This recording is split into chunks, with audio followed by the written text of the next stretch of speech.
For some people, getting their papayas from here to here can mean the difference between poverty and a better income. For others, it's chickens.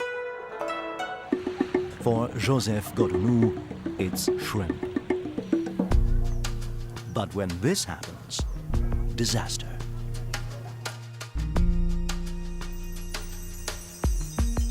One of the ways developing countries can lift their farmers out of poverty is for them to export. But as they get better at trading their produce, they face challenges. One is disease, like avian influenza, bird flu to most of us. Pests in fruit and vegetables, chemical residues, animal diseases can destroy farmers' products and disrupt food supplies within a country. If a country wants to export, then even a hint of contamination has to be tackled. Experts call these sanitary and phytosanitary issues. Sanitary for human and animal health, and phytosanitary for plant health. Together, they also include food safety and are abbreviated as SPS. Sanitary and phytosanitary challenges have to be faced, particularly in quality foods. Fresh and processed fruits and vegetables, fish, meat, nuts and spices, which now account for more than half of developing countries' food exports. And provide a living for millions of households in poor countries. Too often, they don't have the means to ensure their products meet tough international standards. But they can, by talking, listening, and learning, with some help. We can see how in Belize, Benin, Vietnam, Thailand, and Geneva.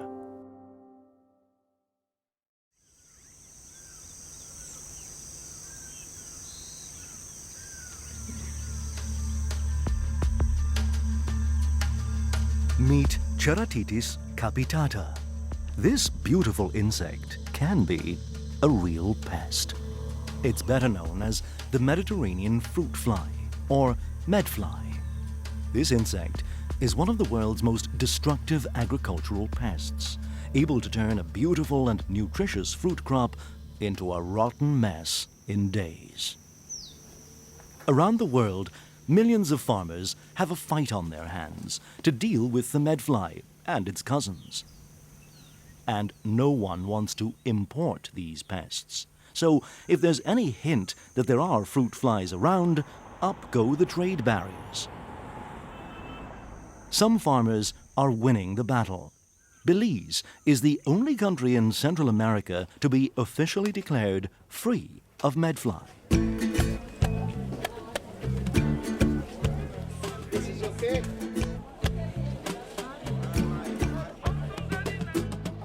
That means farmers all over Belize can grow and export papayas, peppers, and many other crops to major markets like the United States, because since 2001, the US has recognized Belize as free of this pest.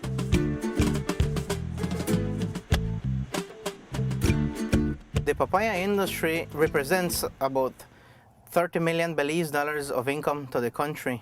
It employs more than 1,000 workers directly and is one of the leading economic activities for northern Belize. The first medfly infestation in Belize occurred in 1987 in the Stan Creek district in the south of the country. Elsewhere, the central and northern districts also paid the price because there was no way to prove their products were safe. At that time, investors were planting papayas in the Cayo district. This was as a new commodity that had been admissible into the US. However, because there was not a comprehensive national surveillance program, the entire country was placed under quarantine and we were unable to export to the US. That affected our economy tremendously. In terms of foreign exchange earnings, it also affected us in terms of employment for people. The Belizean authorities decided to act with help from international partners. The Food and Agriculture Organization assisted us tremendously with coming to Belize and providing technical assistance in setting up the program. Secondly, the United States Department of Agriculture has been a very key partner. Monitoring is the first step. The government has to know where medfly is a problem. We have medfly technicians in the field checking on a daily basis, 52 weeks in the year, to ensure that no medfly is in Belize. Efforts focus on areas where infestations are most likely to occur, near major highways and residential areas. Next comes eradication. Whenever a medfly is detected, we have an emergency action plan that we immediately implement. The task force convenes a meeting and we decide on a course of action to be taken. So we'll put 5 Jackson traps and we'll put 5 phase 4 traps.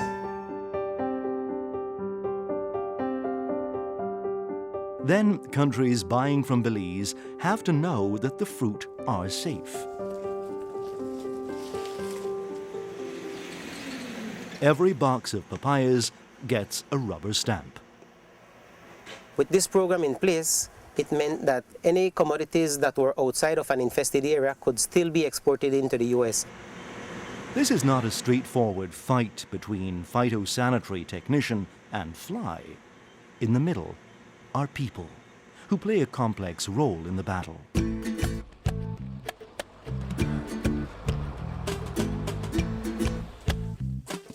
These are seasonal workers from other parts of the region. They're important for Belize's agriculture. Porque en Guatemala está dura la vida y aquí nosotros venimos aquí siempre y cuando a trabajar aquí.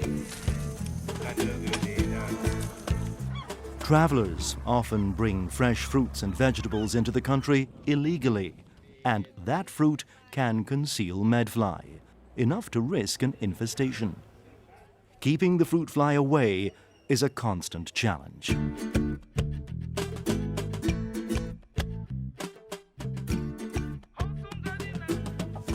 It costs us around $500,000 Belize per year to run the program for the surveillance activities and all the other associated activities to maintain the area free. They were planted here in Belize, or? We have estimated that for every dollar that we spend in the medfly program, $140 is generated indirectly or directly. The private sector, which bears some of the cost, has invested heavily because it's now confident that papaya production is safe. Papaya exports have grown exponentially since 2001, reaching about $15 million every year. And for many, that means jobs. We employ about 1,000 people, both fruta bomba and Belize fruit packers. So in that aspect, we are one of the biggest company here in the northern part of Belize.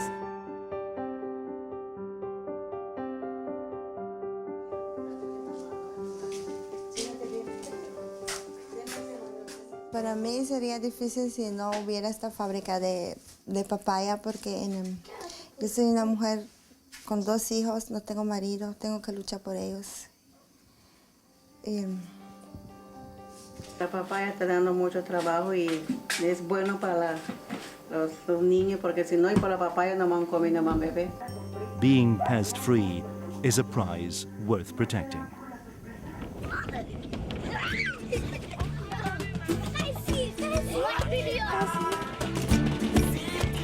Whenever governments invest in sanitary and phytosanitary capabilities, it gives the country that opportunity to be able to have market access. And at the same time, if those products are to be consumed locally, we have high quality products being sold on the local markets. fail to invest in pest-free status and the costs mount. The fly would have to be eradicated. At the same time, production and trade would be lost. The total bill could be $121 million, the Belize government estimates, a hefty setback in the fight to tackle poverty. And once lost, a reputation or a market can be difficult to recover, as another country, Benin, found out.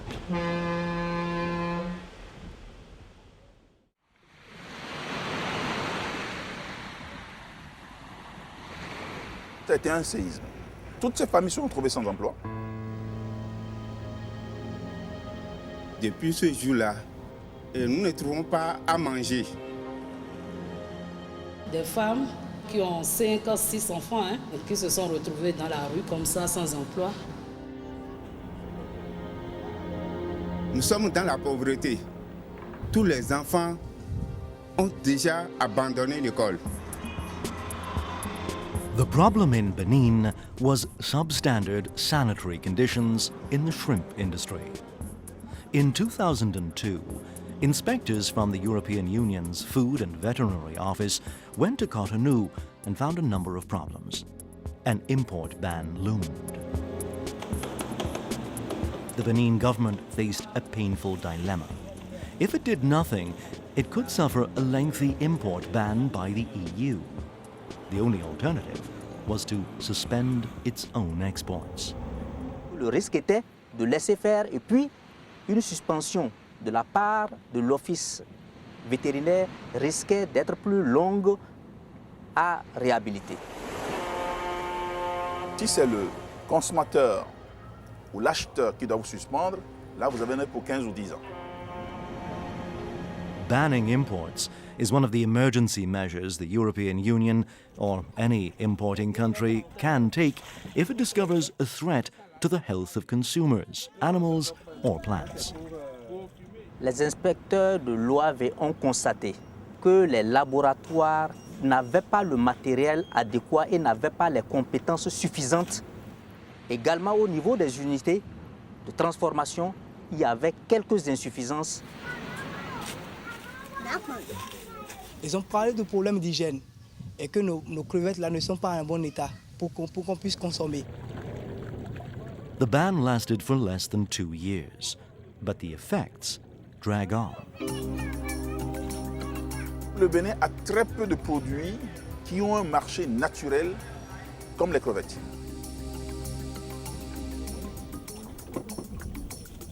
On capture, puis on jette, ça gâte. Nous n'en trouvons pas des acheteurs.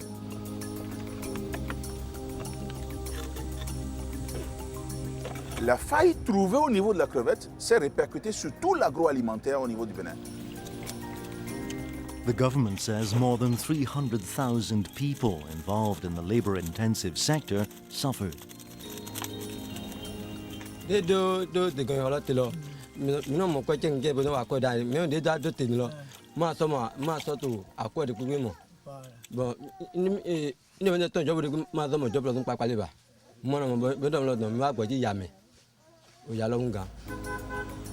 Processing factories closed. Wholesalers, pickers and workers who cleaned and packed shrimp lost their jobs. J'ai dû fermer mon usine depuis l'autosuspension. J'ai envoyé tout le monde en chômage. Ils pleurent, tout le monde vient me voir. Quand est-ce que vous allez reprendre? Quand est-ce qu'on va travailler? Et on n'arrive pas. The public and private sector have worked together to fix the problems. The government invested in inspection systems, labs, and training. L'administration a pris plusieurs initiatives. La première est la construction d'un laboratoire de référence pour permettre la réalisation des analyses de tous les produits agroalimentaires. This will be the first lab in the region to be accredited to international standards.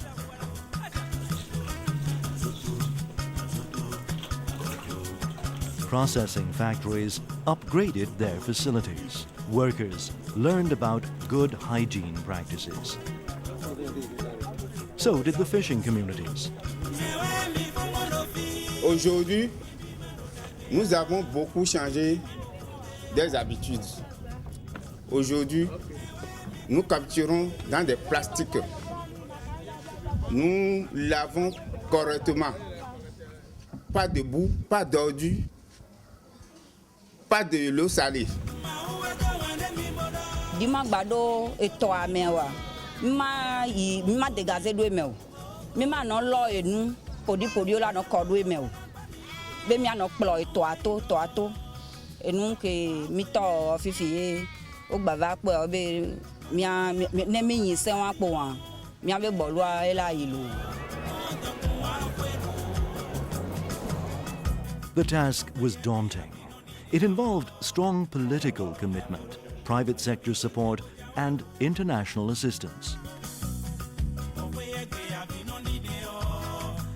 L'assistance internationale a appuyé le Bénin dans 3 domaines.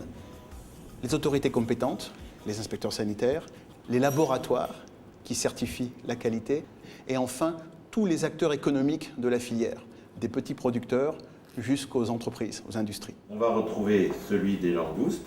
Benin achieved a lot over the next few years, and the ban was lifted on the 1st of February 2005.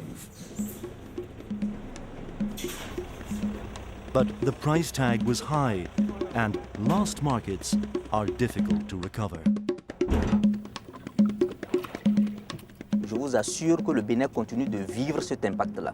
Je veux parler des pêcheurs eux-mêmes, je veux parler des marailleuses, je veux parler des collecteurs, je veux parler de des femmes qui étaient au niveau des usines et qui aidaient à transformer les produits. Ça, tout ce monde-là a perdu donc du travail.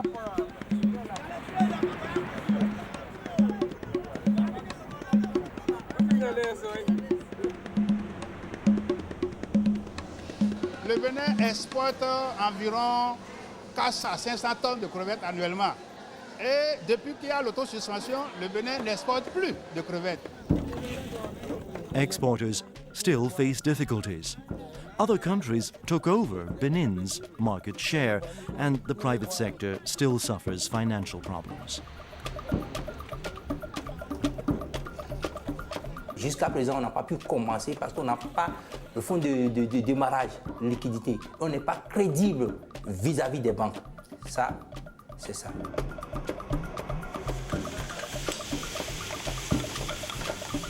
Winning back the European market or finding customers elsewhere offers thousands of families in Benin a real chance of a better life.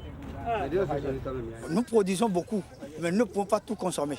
Si on a le marché international, on peut bien vendre nos produits, avoir de l'argent pour régler nos problèmes.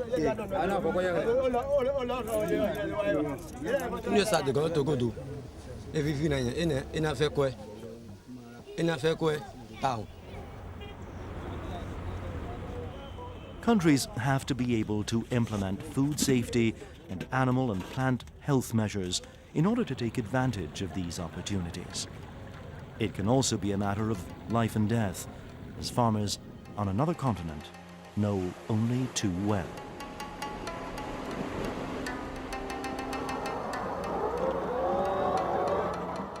Fruit flies damage crops. Poor sanitation held up Benin's shrimp exports and was a disaster for the country's people. Those are serious enough problems, but some are much worse.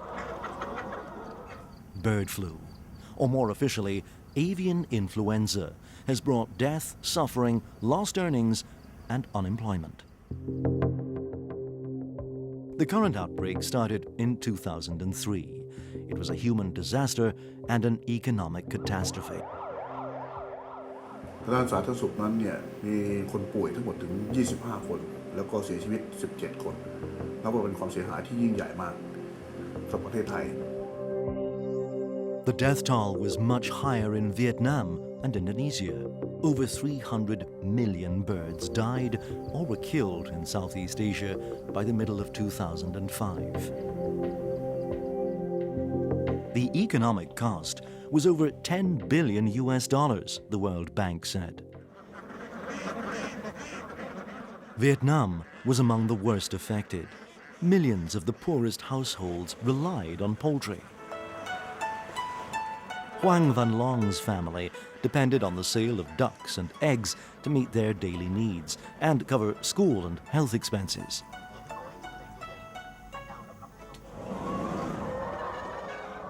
For Nguyen Dang Theng, it was chicken.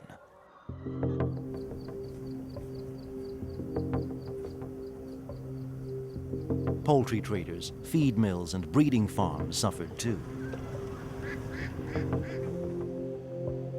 The government and international partners responded quickly.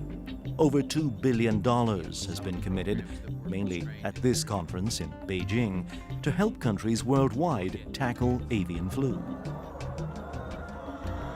This has helped Vietnam get to grips with the problem. And now we had good capacity. We had already established the animal health or veterinary system from national to provincial, district, and even the commune.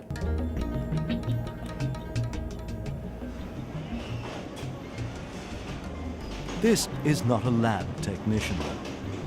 She's a factory worker in Thailand, another developing country.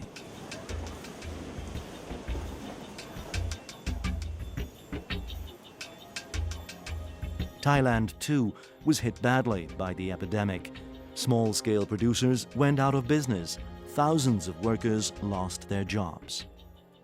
The poultry industry virtually closed down overnight.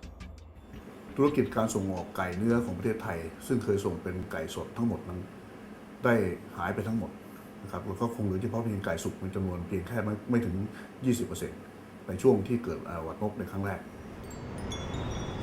It's a huge impact. It's almost damage and destroy all the industry. In totally, I would say that it costs about $2 billion that damage our industry by the influenza. Around the world, the number of trade bans soared. We took immediate measures to ensure that there was no risk to European consumers. For example, we banned imports of fresh poultry meat and live poultry because there is scientific evidence of risk in those cases. But conversely, for cooked poultry meat products, we allowed trade to continue. Who decides what is safe? Governments do, but they've agreed to rely on science or international standards.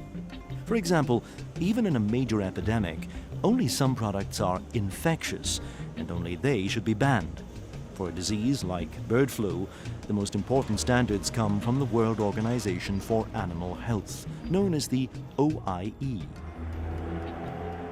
Nous avons aussi modifié les normes qui existaient déjà. Si un produit issu de volaille est correctement traité de façon à tuer le virus qui peut être en lui, eh bien, il peut également aller sur le marché mondial. Businesses in Thailand avoided ruin by complying with international standards. They increased production of cooked chicken products. Exports rebounded.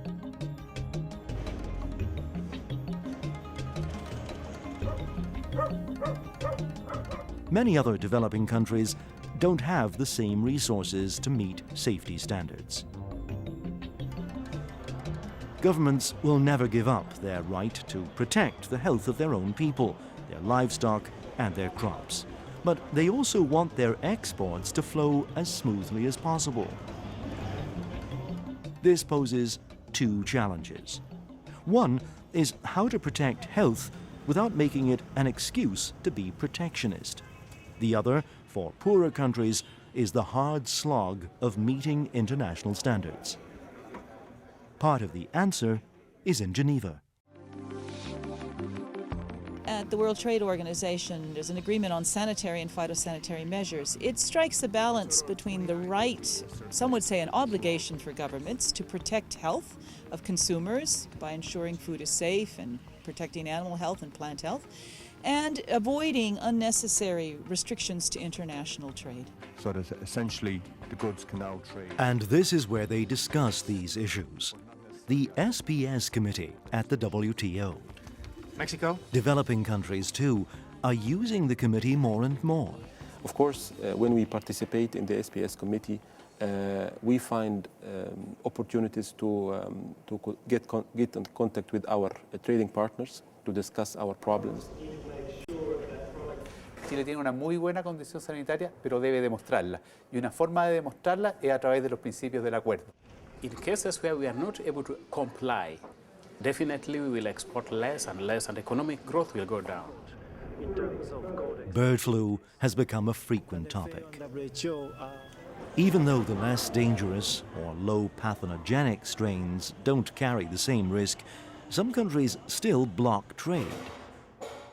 This can mean economic loss, but no additional health protection.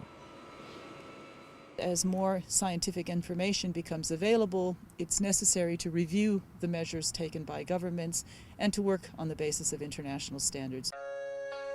For bird flu, that means the standards set by the World Organization for Animal Health. For food safety, it's the Codex Alimentarius Commission. For plant health, the International Plant Protection Convention. Trade problems due to avian influenza are not likely to go away. But the WTO's agreement, international animal health standards, and cooperation can help countries tackle them.